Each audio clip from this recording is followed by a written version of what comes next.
No niin, terve terve. Tässä näin päivitetään näitä ajureita. Ensimmäiseksi päivitetään nämä valinnaiset päivitykset. Se otetaan täältä Windows Updateista. Ja kun sä menet täältä tänne, sä voit samalla myös tarkistaa nämä päivitykset. Katsotaan, että onko jotain kiinnostavaa tullut. Joo, kato, tuossa näkyy, että on jonkunlainen päivitys, ja se nyt asentaa sitä. Niin samalla voidaan mennä katsomaan täältä näin, on tää valinnaiset päivitykset. Ja siitä mennään tänne näin. Ohjainpäivitykset, tää voi. Ja sitten tämmönen kumulatiivinen esiversäpäivitys. Lataa ja asenna, nämä on nopeat. Katos vaan. No, tässä voi ehkä kestää vähän kauemmin. Sitten mennään Nvidia tänne, koska mulla on Nvidia on näytönohjaaja, niin sinne mennään. Niin täällä oli eilen asennettu jo päivitys automaattisesti, mutta voin nyt tarkistaa, että onko päivityksiä. No ei ole koskaan tullut justiin, niin se vaikka antoi jotain, ö, ei tullut niin paljon faileja tai jotain muuta. Ja sitten kun on suoritettu, niin tää pitäisi käynnistää uudelleen. Mä teen se sitten ihan kohta. Niin joo, tässä oli ensimmäinen vaihe, ja se oli sitä ajurien päivityksestä. No niin, hei hei, täällä taas ollaan. Mutta nyt me tehdään tää, piti katsoa, että ohjaimen sellainen sopivuus, että toimiiko nämä. Niin tässä on tää DirectX, että sä voit testata tällä, että kuinka hyvin tää toimii, tää suorituskyky. Ja tässä näkyy, että miten nämä toimii mun GPUt ja muut. Nämä menee aika hyvin, koska mulla on aika hyvät nämä jutut. Ja sitten täällä on tää, pistetään seuraava sivu. Joo. Huomaa, että ei ole virheitä missään. Kato, tossa lukee ei ole virheitä. Sitten mä vaikka. Joo, kaikki toimii tässä näin.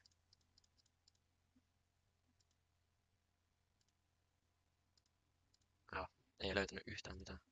Ja sitten mä voin päivittää tätä, jos mä haluan.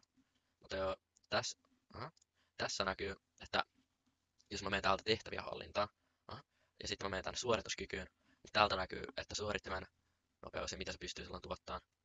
Ja näkyy, että muita näitä juttuja. Sitten mennään muistiin, että kuinka paljon tämä muisti käyttää. Käytettävissä on 6 gigaa, välimuisti 6 gigaa, sitten varattuna on 32, joka on aika paljon. Ja sitten täällä on tää levyllä, kuinka paljon tässä on 932 gigaa. Ja sitten tässä näkyy, kun mulla on Ethernet yleensä päällä, koska se on paljon nopeampi, niin näkyy, että kuinka paljon se käyttää nyt ja kuinka paljon se voisi käyttää. Ja sitten tässä on tää GPU, eli näytön ohjaimen jutut. Ja kuinka paljon se käyttää sitä grafiikan suoritinta. Joo. Kiitos, että katsoit hyvästi. No niin, täällä taas ollaan ja mennään tänne. Nyt poistetaan näitä turhia ohjelmia ja tiedostoja, mitä on. Eli jos mä haluaisin vaikka tästä sillä helposti ottaa nämä roskakoirasta pois, mutta me tehdään sellainen, että mennään tänne tallennustilat, lisäasetukset. Täältä mennään, itse asiassa ei mennä tännekään, mennään tänne, tilapäiset tiedostot, täällä näkyy tää. Ja sitten kun mulla on täällä näin, niin täällä näkyy kaikki, että mitä täällä on poistettavissa, mikä on aika turhaa tavaraa, mitä ei edes tarvi olla. Niin nyt painetaan tästä näin. Mutta ei paineta ikinä tästä, koska sitten tää poistaa niitä meidän tiedostoja, mitä me ollaan vaikka laadattu ja muuta vaan. Niin kun painetaan tästä näin, jatka, niin nyt tää silloin poistaa näitä turhia asioita. Noin.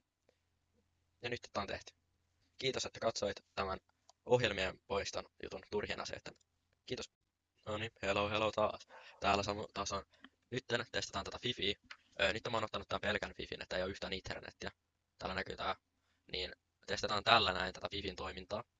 Sitten kohta testataan tätä Ethernetia. Sellainen langallista verkkoa. Nyt on langattomana. Huomaa, että ihan ok. Ei mikään mahtava, mutta toimiva.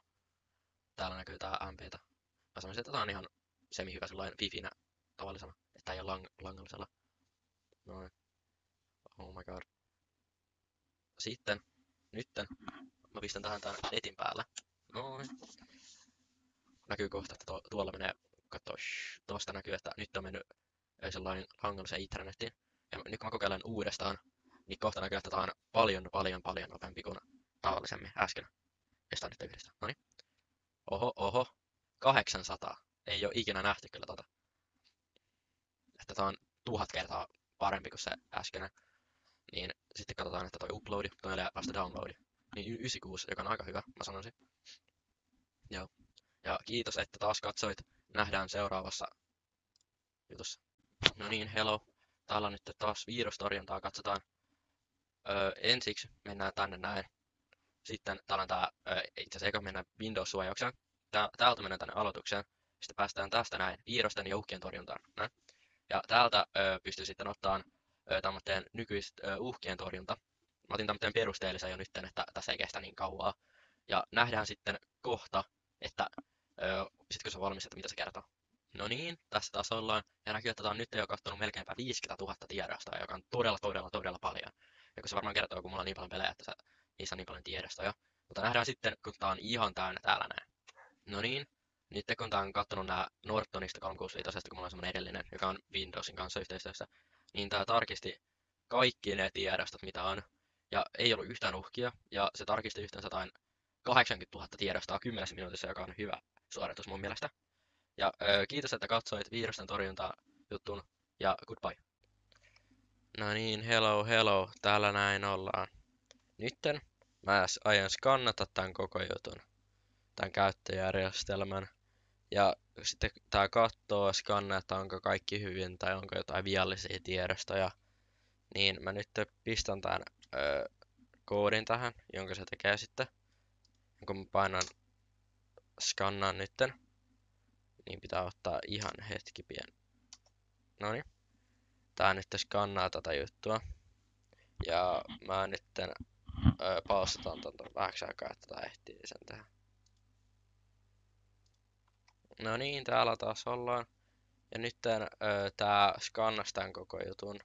Ja tää ei löytänyt yhtään mitään, koska mun PC on niin täydellinen. Ja kiitos, että katsoit tän järjestelmän katsomisen tarkistamisen. Ja hyvästi.